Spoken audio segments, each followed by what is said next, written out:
आज खूप दिवसांनी योग आला होता फार्म हाऊसवर जायचा आणि जाताना आम्ही एका मोरबे डॅमजवळ गेलो. तिथे एक घोडा भेटला, घोड्याला पाहिलं आणि त्यानंतर मावळता सूर्याचं दर्शन घेतलं. आज आम्ही कर्जतलाच थांबलो. कर्जतला थांबल्यानंतर सकाळी उठल्यानंतर हा जो तुम्ही पाहत आहे कर्जतच्या इथला सूर्योदय आणि तिथून मी आज सकाळी मॉर्निंग वॉकसाठी निघालेली होती.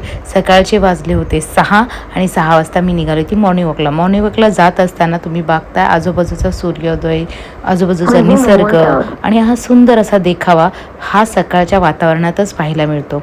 रस्ता पूर्ण रिकामा होता, रस्त्यावरती कोणी नव्हतं, मी एकटीच होती ह्या रस्त्यावरती आणि खूप सुंदर वाटत होतं ह्या रस्त्यावरनं चालत असताना.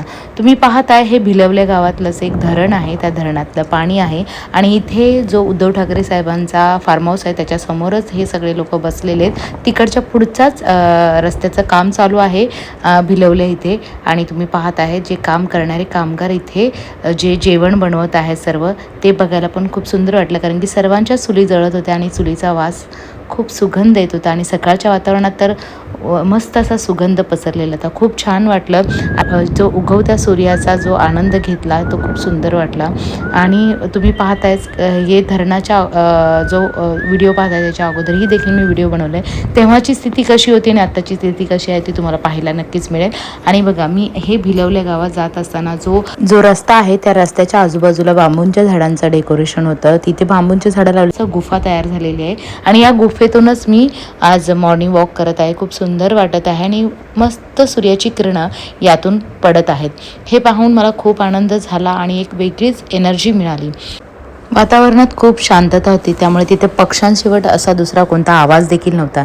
हे तुम्ही पाहताय ते भिलवलेच गाव आहे. भिलवले गावामध्येच हे सगळं निसर्गाचं सौंदर्य पाहायला भेटलं. तुम्ही हे पाहताय तो अजितदादांचा फार्म हाऊस आहे. तिथेच ते धरण पूर्ण पाणी वाहतं पावसाळ्यामध्ये. खूप छान सीनरी इथे असते. खूप लांब लांबनं लोक हे पाहण्यासाठी इथे येतात. तुम्ही पुढे गेल्यानंतर एक सुंदरसं असं मंदिर दिसलं आणि त्या मंदिरात मी नामस्मरण करायला थांबले. खूप छान वाटलं. पहिलं स्टार्टिंगला गेल्यानंतर नंदीचं दर्शन झालं, त्यानंतर श्री गणेशाचं दर्शन झालं, त्यानंतर शिवजींच्या शिवलिंगाचं दर्शन झालं.